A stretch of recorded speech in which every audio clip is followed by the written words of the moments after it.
Hey y'all, welcome to my garden.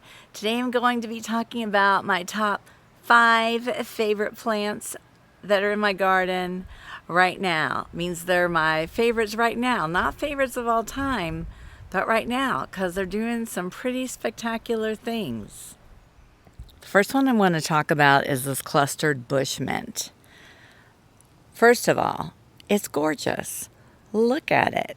You can see it from across the garden, and it's got these beautiful little pops of like puffball kind of flowers. It's gorgeous. But another super cool thing about it is the pollinators are absolutely loving it. I don't know if you can see them buzzing around, but there are things buzzing around in here all the time, to the point that last year my bee balm was covered with pollinators. This year it's not getting much attention at all, and I was wondering why, but I think it's because the Bushment is right here by it, and they love it even more. So how cool is that? The reason I put this Bushment here, clustered Bushment here, is that it is in my wetland garden, and I got it solely for the purpose of scaring the rats away from my swamp milkweed, which is also in this area, because they were eating my swamp milkweed and they don't like mint. And I thought, well, we'll give it a go, because I've tried so many things and it works. Like, nothing is eating my milkweed now except for the caterpillars that are supposed to be. So I didn't even realize how great a plant this was going to be. I just wanted it to protect my milkweed. So that's like a little surprise, and that's why I'm absolutely loving this plant in my garden right now. The next plant, which is literally right beside the Bushment, is right here, and that is my sleepy hibiscus. Look at the buds on this plant. This is in my wetland garden, and one of the reasons why it's my favorite is because I grew all of these from seed myself. It gets these gorgeous blooms on them, which open early in the morning and then they close. They're like, we're tired. We can only stay open for so long. And then we close up like this. But look at the color. I absolutely love this plant. And it's very easy to grow from seed. Let me find one. I just saw a pod. Here we go. Let me pull the stem up. Watch. There's the flower on the end. And then as you go down the stem, you can see the spent blooms. And once they get older, they'll open up. Let me see if I can find one that's open. I saw one earlier today. Oh yes, here it is, right here, mixed in with my Bushment. But you can see as we go down the line, that one's not that dry, but that one's more. And then this one's starting to open. And then as we come down, you can see this one's opening, and you can look in there and see the seeds inside. And then there's another one below that that's even more open. It's like the progressive plant. It's just really, really a cool plant. And so I'll just literally cut this off and take it in and put the seeds in. And I planted some of the seeds I harvested, and look, Look at my little seedlings, my little sleepy hibiscus seedlings. These are like my grandbaby sleepy hibiscus. So that is one of my favorites because I grew them from seed. They're gorgeous. And I've collected seeds from them and grown more. And I just absolutely love that. So while we're hanging out in my wetland garden, there's one more I have to talk about. And it just started blooming recently. I filmed a gorgeous bloom, I think in a video, maybe not the last video, but the video before that. And you can see there's a red one behind me, but that bloom has already closed. And that is the scarlet rose mallow, also known as scarlet hibiscus. I grew these from seed as well, and it's a gorgeous plant. Look at the thickness of the stem of this. Like, I don't know, it just brings me such joy to know that this giant plant I grew from a little seed. And so it sends offshoots up. The stem color is beautiful. It's like really pale.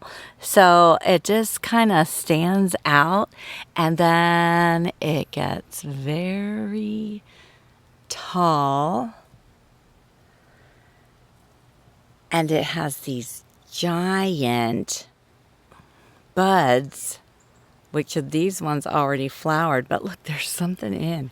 Like, I'm like, is that going to be a seed or is it going to put out another flower? I don't know. I'm excited to see.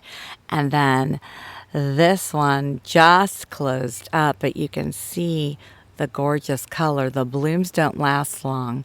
I'll go look on my last video and see if I can find some footage of this or a photo and put it in here so you can see what it looks like when it blooms. And then look at all these other blooms that are coming along. And not only do I have this one, but I grew this one, and you can see that one has an old bloom on it, and I grew this one. And then right underneath this sleepy hibiscus that I was just talking about is another one, and it's about to bloom also. So how awesome is that? I love that pollinator. We're just taking a pause to look at him. The color, and they love this. They're all over it. The color of their wings, that like iridescent blue, it's pretty incredible. So now we're going to leave the wetland garden, and man, the next plant is coming through for me. I've had this plant for a while, and I don't know why it took me so long to figure out how awesome, how even more awesome it can be for me. So we're on the outside of my garden to show you, and look, it's blooming now just for you. This is Twine Vine milkweed, and it's running all down my fence. And the super cool thing about this is that not only is it a great vine on my fence and it gets beautiful flowers, it is also a type of milkweed, and my caterpillars will eat it. But even better, monarch butterflies don't lay eggs on it, but yet the caterpillars will eat it. I've raised many a caterpillar on this, and I've had beautiful butterflies as a result. So when we worry about OE, Ophriocistus electroscara, which is the protozoan parasite that can greatly affect monarch butterflies to the point that they can't fly or thrive, We worry about the female landing and laying eggs on the plants because the spores for this parasite are on her abdomen and they sprinkle like glitter all over the plant. And then the caterpillars eat the plant leaves and they ingest the spores, and then the cycle continues. Well, because monarchs don't lay eggs on the twine vine, the spores aren't getting on it. And so it's basically clean. It's a clean food source for the caterpillar. And another great thing about it is it does really well as cuttings in water. It stays fresh for a long, long time. And look at these sweet babies in here. I even have a queen. So how incredible is that? Okay, y'all, so the last 4 plants I talked about are all natives. They're all Florida native plants. And those of you that watch me regularly know I try to use as many natives as possible, but once in a while, you gotta love a Florida-friendly plant, maybe one that's a hybrid crossed from one of your natives that just serves its purpose well. And that, my friends, is Passiflora incense. It is a Maypop passion flower that is a hybrid. It's a cross between Passiflora incarnata and Passiflora lutea, I believe, a yellow passion flower. And what's cool about it is it blooms for days. It grows fast.